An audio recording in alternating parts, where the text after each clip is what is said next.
Good morning, good evening, good afternoon, whatever it is. Wherever you are. My name is Andrew Grossett. Welcome back to another episode of the Couple School podcast. I'm joined, as always, by the lady of self-love herself, Charmaine Lawrence. Hello, guys. How we doing? Good. Believe it or not, this is episode 12. Episode 12. Time flies when you're having fun. It certainly does. So, I do have a query for this week. Okay. Someone's written in. Okay. And they say, okay, carry it. I had too much Red Bull. Right, so my partner and I have been together since we were at school. I love her and she is literally my best friend. That being said, I'm finding my eye being caught by other women at the gym and work, as opposed to her. She doesn't really try to initiate anything anymore. We don't flirt despite me trying, and the only time we have sex is when I initiate it. And there's nothing she can do. There's nothing that she can do or an excuse not to. I don't want to step away, but it feels like the choice is being made for me. That's a lot. Okay, where should I address the first bit? The first bit was, she's your best friend. That's what he said, right? That's my best friend. And what was all the positive stuff that he said? So they've been together since they were at school. He loves her and she's literally his best friend. That's it. And then the buts begin. Right, so when we say but, it cancels out all of those positives. It does. And we're now talking about the negatives. So you're just saying the positives to make it sound nice, but really and truly, the problem is the problem. Yes. And the problem is that basically he has a wandering eye, and he's ready to experience other things. Yes. I think what he's really saying here is that he's not getting attention. To put it just as attention is I think too simplistic. He's not getting what he wants out of the relationship. You know? So what is on his terms and conditions of the relationship, he's not getting. And that lack is causing his eye to start looking at other things or catching the sight of other things. Or other people, sorry. You know, like, I don't like all that excuses of why someone's done something and so forth. Like, for me personally, you have a wandering eye because there's something wrong in your relationship. Like, 100%. Okay, I don't know. I think I'm gonna just let it marinate for a bit. Well, I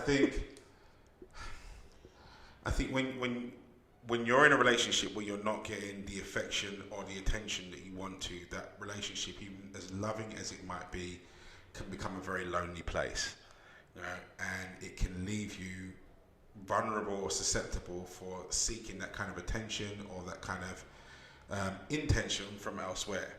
You know, I don't think he necessarily wants to or has an inclination to cheat on her, but he is being drawn to other people because he's lonely.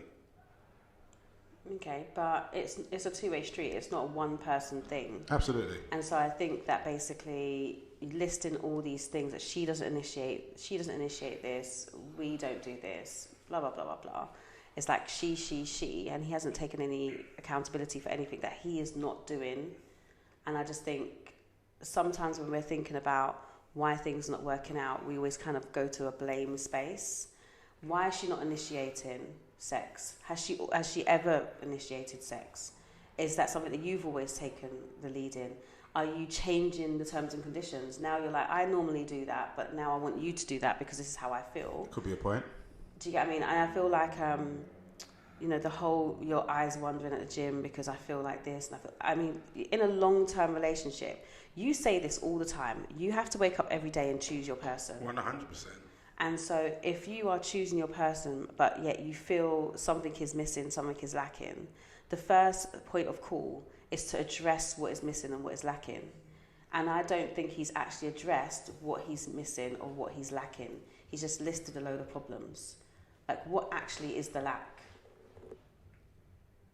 Are you asking me? Yeah, he hasn't listed a lack, has he?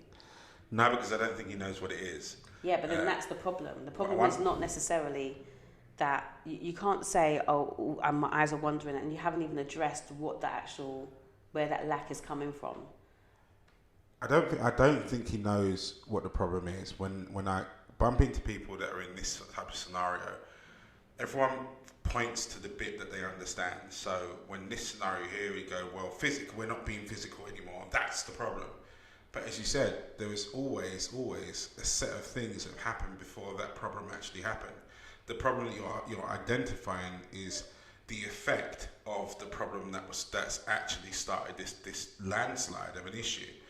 So it might be that, as you said, he's always initiated sex, so therefore she's got into a routine, or you've set the terms and conditions out that she doesn't need to try when it comes to initiating sex because you've always done it. So therefore, she's actually playing into the terms and conditions of your relationship by waiting for you to do it. It could be that she's had another life circumstance happen, like she's had something change in her world.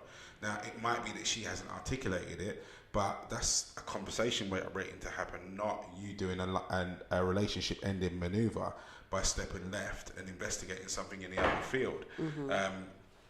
This couple here clearly aren't communicating effectively. They're not communicating effectively. He should be able to go over to her rather than leading the conversation with going, okay, we're not being physical, we're not having sex. What you really should be doing is going, are you okay? Yeah. What's wrong? Like, what's changed? And yes, highlight, because this is important to you, that something is missing from your relationship that can only really come from her. She has to understand that, but at the same time, you need to be ready to understand why or where or what's happened that's caused that change, rather than focusing on the deficit.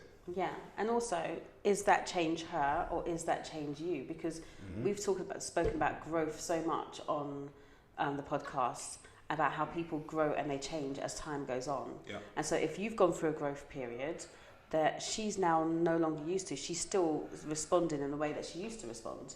And vice versa, she might have changed, but you're responding the way that you used to. So you have to review where you're at in your relationship. You have to have a conversation about what you're doing. You don't go out anymore. Don't go out. Why are you not going out? Why not spending time together? I don't know. Like, how do you want her to initiate it? Is she confident to initiate it as well? Like, how is she feeling about herself? Is she full of self-love? Are you at a place of self-love? Like, what's going on within each of you where this communication is not working, or is not happening? And is it anything to do with a fear of rejection, like it was like the conversation we had last week? Yeah. I mean, the other bit I want to touch on is the length of time that your relationship has been going on for. You say you've been together since you were at school. Now, I'm assuming when people refer to school, you're saying that there's, we could be talking about a 10-year distance here. Now, when we're going from school age to adolescence to adulthood, or actually I'll rephrase that, from school age to adolescence to sampling adulthood to trying to be an adult to then being an adult, there are several different phases in there, several different phases that you've got to grow through individually and carry your relationship through and manage her going through the same thing in her respective timeline. Now, the two of you will be going through the same things at different rates and different speeds. So it's imperative that the communication between the two of you be at such a heightened level as you're going through those things that you don't start taking each other and the fact that you've been together for so long as a complacent reason to go, right, well, we know each other. I would hasten to add that you most probably really don't, because the person that you started a relationship off with, let's say for argument's sake, you're 15 and now you're 28, let's say for argument's sake, the two people are so far apart from each other that what the definition, if you're trying to use an understanding to deal with a situation that was created or derived when you were 15, 16 and trying to apply that to life of a 28-year-old, there's no wonder that no one's really talking or understanding each other. You're speaking different languages. So I think particularly for yourself and anybody else that's watching this, that got together at a very young age, and then you've managed to keep that relationship going for that sustained period of time. You need to remember that there's a factor in there of individual growth and individual evolution, and it can't be discounted and put underneath that blanket of complacency. Otherwise, it will eat your relationship alive. Yeah, agreed. Mm. I think it's just about communicating very clearly what's going on, and sometimes actually just don't communicate. Actually, just change how you feel about your relationship right now is very negative. Make it positive. You're talking about all the things that is not happening, so make those things happen. Like that, it's sometimes we're so quick to just walk away from something because this feels good. I mean, there's always going to be someone more attractive, more intelligent, more than your partner. There's always going to be that someone. Except if that person's me. And or me. I just thought I'd add that. There's always going to be. I'm just saying, that's it. You know? There's always going to be someone that has something that's better than, or looks better than, or so forth. But you choose to be with that person. You don't go, oh, okay, I'm lacking all these things, so, oh, that person looks nice, oh, I feel like this has come to the end of the relationship. What are you talking about? Come on, fix up. Like, we ain't got time for this. This is nonsense. You need to choose your person every single day. Yep. And you need to decide, what do I need to do to make these changes? Like, I respect that you've sent in the message, and I respect that you really want some support, but really and truly, you just need to open your mouth and make things happen. Things are not going to happen by you just sitting here thinking and talking and wondering, having the wandering eye. You have to make a decision that this is my person, this is who I want to be with, and this is how I want it to look. And then you make action. Let me tell you this, right? Nothing changes when everything's happy. It doesn't. Change comes through adversity. You have to go through something in order to realize that something's not working, to isolate what it is, to therefore then change something about your circumstance to make tomorrow better. That's what this situation here is for you. And if you just turn your back on it and try and walk away, then you're probably walking away from the best thing that's ever happened to you. By the sounds of things, you found out what love is firsthand. A lot of people don't get to experience that. So with your person here, as Charmaine said, and I say on numerous cases, you have to choose your person every day.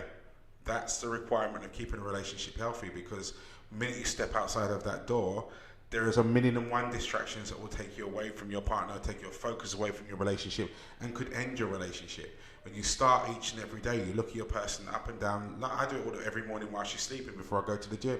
I'm like, yeah, she's mine, and this is where I want to be. And that affirmation sentence afterwards clicks your mind into space. So when you step outside and the world starts blinking at you, you know which parts to blink at, wink at, and move, and keep it moving.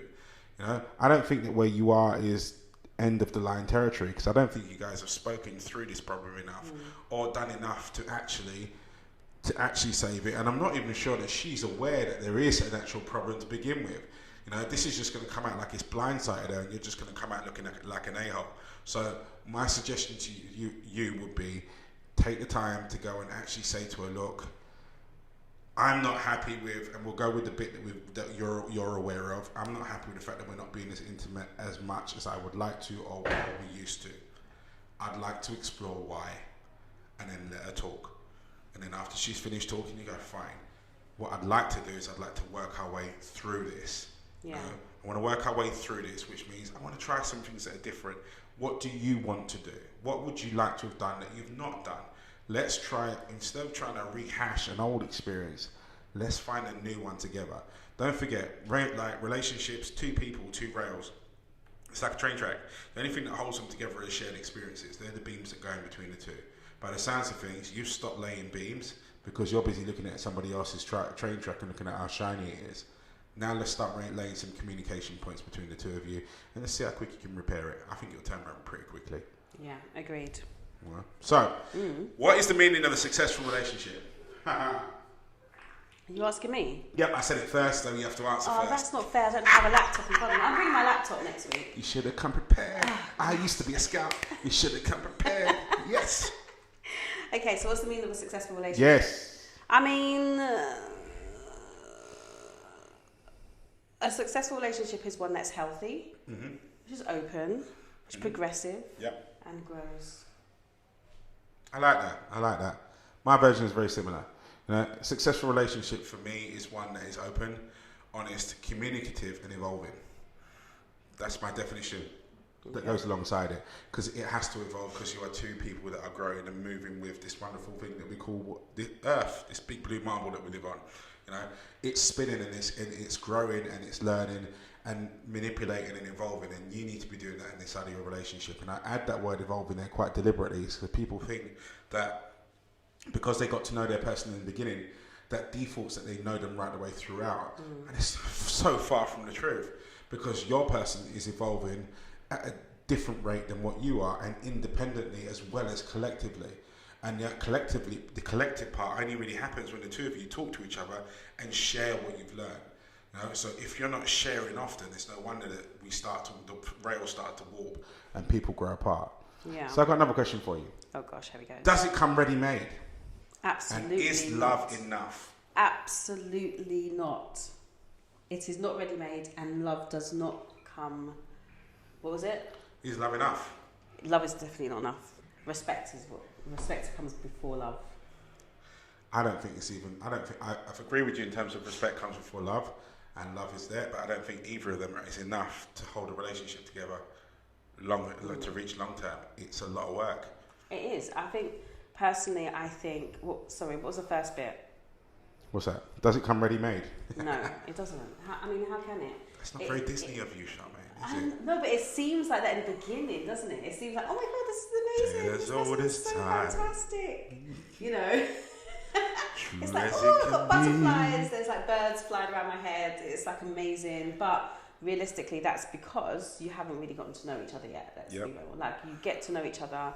You start looking at what people like, what they don't like, who they are, their traumas, their triggers, where they come from, their experiences. And those things are the things that you have to work through. And therefore, it's not ready-made.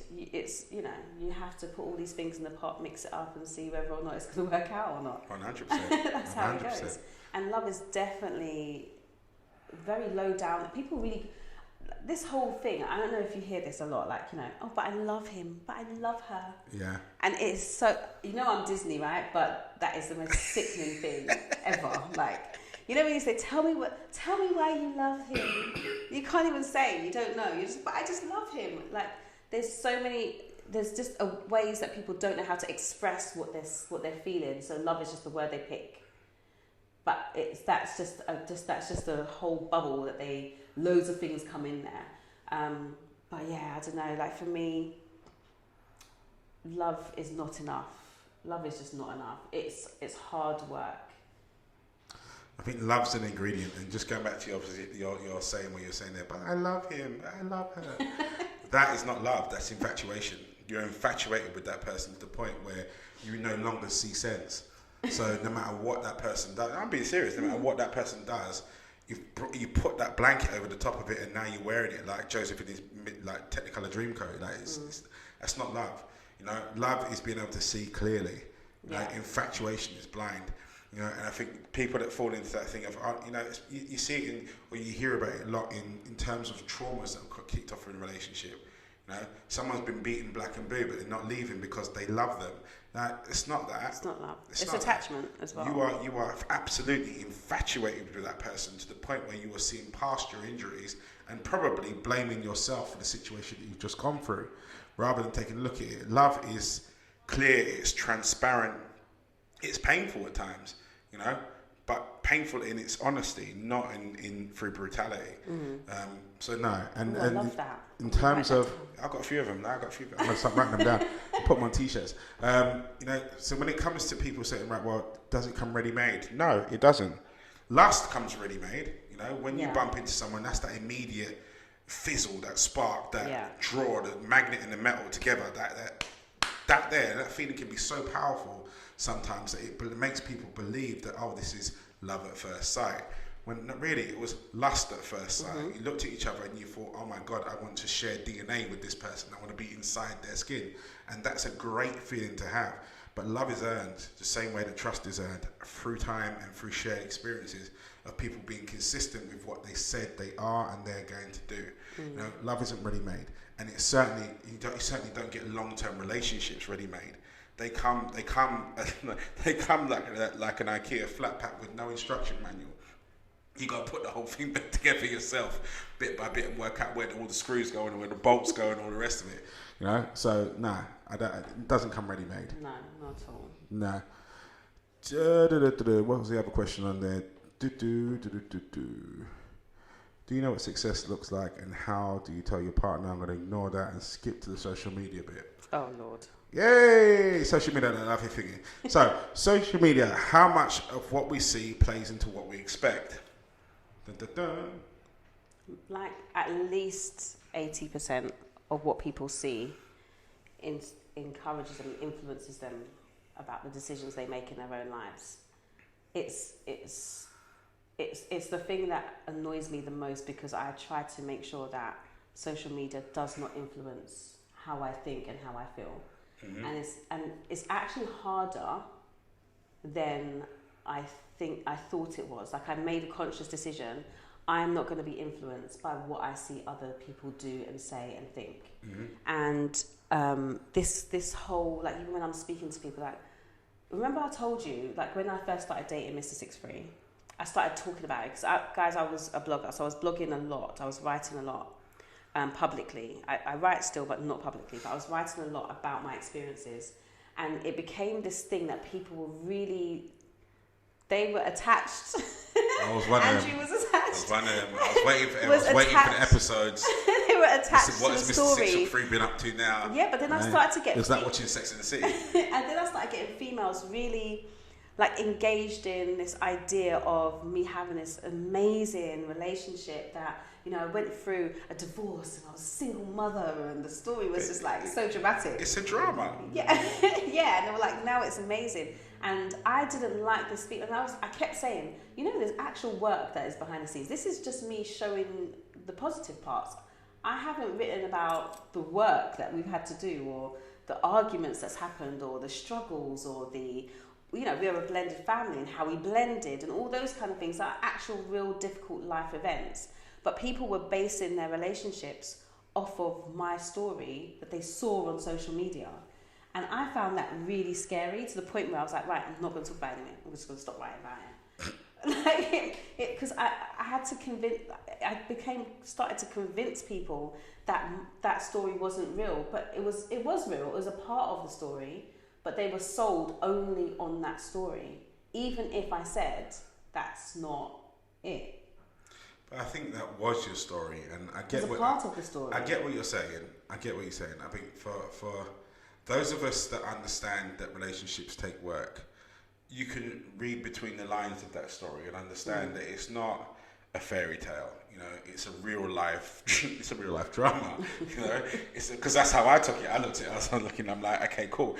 What happens next? Where's the next episode? Yeah, but you're also very self-aware and emotionally intelligent. Yeah. And a lot of people, they look to social media for their news. You know, there's no newspapers anymore. People don't pick up newspapers for their drama. They don't turn on the news and watch the news. Like, every single thing is right there at your fingertips. It's like, you know, you have an issue. What do they do for us? They send us a message to say, this is my problem, solve it for me.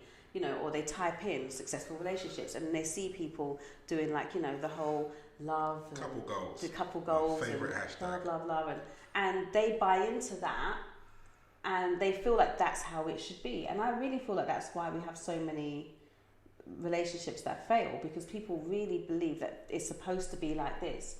You know, they're supposed to take me on holiday all the time. They're supposed to buy me a Birkin bag. They're supposed to pay all the household bills. They're supposed to do this, and they're not doing that, so they don't love me. Yep. It's not a successful relationship. It's not working. Bye. Yeah, basically. Yeah. I mean, it's one of the things I was very cautious about when we still do put relationship stuff out, but not as much as we used to. I probably will be coming back to it in the near foreseeable. Yes, because he's getting married, guys. Absolutely. So the wedding will be documented, no doubt. But we're talking about putting out a couple.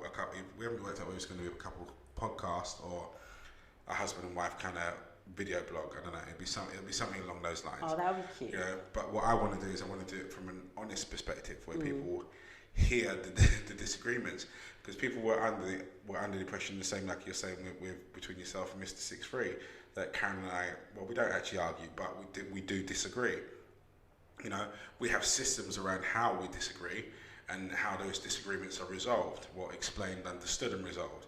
You know, we're both highly, as you said, highly intelligent people. You know, and Karen through her work, she's far more skilled in terms of the whole coaching and understanding psychology of humans than I am. So we don't actually get to the state of full blown, you know, EastEnders in the street kind of arguments. We just have disagreements, but our relationship takes work because you've got two very, very big personalities trying to do this thing together. You know, so there are sometimes you step on people's toes. Sometimes you say stuff that the other person finds a bit insensitive and what have you, but you've got to learn how to, number one, understand that you've done something, and then two, find out a way to talk about it, understand it, and then decide how you move on and stick to the decision that you've made. You know, it's like when we talk about confrontation. Confrontation isn't arguing. Confrontation is turning to face a situation or a problem. Yeah. And you need to have regular confrontations in your relationship in order to keep your relationship going. A lot of people home in on the whole, the hashtag couple goals thing, where you've got, you know, people living the life, so to speak, and they put their stained glass window of a relationship out there, but you're not showing all of the bits that go on behind the scenes, or even entertaining to the world that there might actually be disagreements or problems or issues, or some days the person just gets on your last damn nerve. Like, you're not saying that you're having any of those days. You're trying to put the image out that you don't.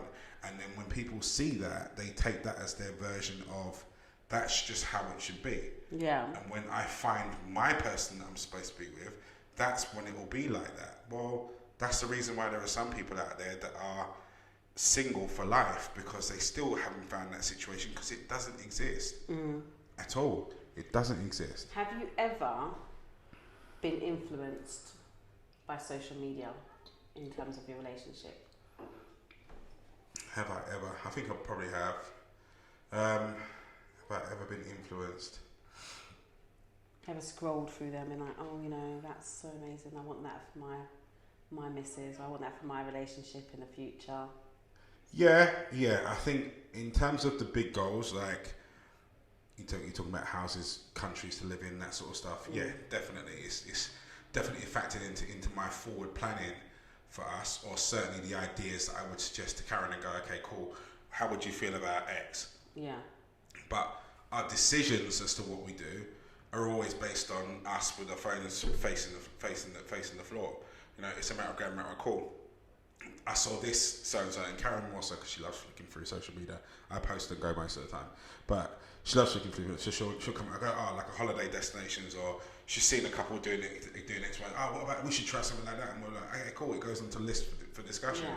You know, then we'll sit and we'll discuss it at a time when it's not all hyped up and go, maybe not, or actually maybe we'll try that, but maybe we'll try that like this. Yeah. So it's got our own stamp on it. So yes, I would say it's impossible. I think it's impossible not to be influenced by social media if you pay any form of attention to social media, because there's just so much of it. Yeah. So much of it, and as you said, you've got 7 billion souls in your hand. You know, it's there. It's in your hand that you're scrolling, and even if you don't know them, it's doing its own algorithm to suggest them to you. Yeah. I do enjoy finding places to visit, places to go. I do love watching like relationships and families and stuff on social media, but I'm also very aware of the fact that it's a video gallery. It's like when you go to someone's house and you go for a photo album, you know, Granny always gets the photo album out and you've got all the pictures on it. You're not going to, you want to put your best experiences out there. You're not going to want to put the picture of you in the bath when you was a baby with everything hanging out on it. So it's like you are able to choose your picture gallery, what you want people to see. And I think sometimes people forget that that's what it is. It's actually my best moments. Yep. It's not my every moment, it's my best moment. So I actually don't have to post my argument. I don't have to post the stress. I don't have to post the struggle. You should just know that is part of life. Yeah. I think the other bit as well is that you need to remember that social media can be a dangerous place because there are idiotic people out there that troll through stuff just looking for opportunities to pick at people. And that's why a lot of the times you can't post the arguments or the stress or the problems that you've got going on in your world, because there are people waiting to make that problem 10 times worse. You know, so you become through your honesty, you become a victim of cyberbullying, etc. So I think a lot of people don't put their worst moments or even their questionable moments out there, just for their own security. I think more than anything else. More than anything else. Yeah. So yeah, and I know that's a question we've already covered. Can it be brought back into the rocks? Is it possible to know when it's going wrong before it's gone wrong? Yeah, definitely. I think you definitely know. There's always that point where you start questioning, like our scenario. You start questioning. I don't feel this. This doesn't feel good for me. Mm-hmm. And there's a point of we're gonna have to approach this. We're gonna confront it. We're gonna deal with it. But you know when there's an issue. Everyone knows when there's a problem. Some people bury their heads in the sand and they decide they're not going to address it. It's just going to go away, and it makes it worse. But there is a point where everybody knows that there's a problem. Whether they address it or not, that's a different matter. It's a different matter. Yeah. But I think everybody always knows when that is about, when things are going wrong. I think deep down you always know. I think people as you said, they make a decision to stick their head in the sands because they don't want to deal with the argument, the debate, the stress, the heat, and all the rest of it that comes with dealing with a situation that might be touchy or temperamental or what have you. But I think you always know when something, before it majorly goes wrong, I think you know that it's going wrong. It's a bit like seeing that flash of lightning in ahead of you, and then waiting the 10 seconds before you hear the rumble come hitting home. You always get a flash beforehand to go, right, what we call, you know what, it's not something's not quite syncing up here, something's not quite right. And the only thing I would add really in terms of that is 9 times out of 10, if you chose to deal with it at that point in time, it's a lot smaller to deal with at that point in time, and it doesn't become this big thing. So many people I speak to, and we talk about when we're going through our conflict resolution, we're going through the stuff that they've gone through. When we actually get to the bit that was actually the cause of the problem and get to the bottom of it, it's often something so small that was triggering to something to someone in the past. But now it's become this convoluted snowball of he did this, she did that, I didn't say that, yes you did say that, and all of this massive array of emotions that takes ages to pick apart and will kill your relationship over something that would have been resolved if you'd just gone, I really didn't appreciate that, and someone goes, oh well, I'm sorry, I won't do that again. Yeah. And then you move past it, so yeah. Anyway, right, that brings us to the end of today. Cool. I loved that. I enjoyed that. So did I. Guys. Thank you for listening. Yeah, thank you guys for listening. Thank you for tuning in. Thank you for following, and thank you for supporting. Don't forget, you've got, excuse my voice for today, it's going in and it's going out. We've got Couple School After School on Tuesday at 8:30. Please come and disagree with Charmaine. Tell Charmaine that she's wrong and she's in that 20%, because I love it when that happens. Like a plan comes together, like Hannibal out of 18. It always works well for me. So, yeah, join us for Couple School After School, 8:30 on Tuesday on Instagram Live. We'll be discussing this topic and many others. I've got a couple that I might throw in there, just to catch her off guard, because I like doing those sorts of things. That. Absolutely. Just because you're a true pro, so I can. So I will. Anyway, that's us out for this week. You guys stay strong, you stay focused. We'll see you in the forwards. See ya.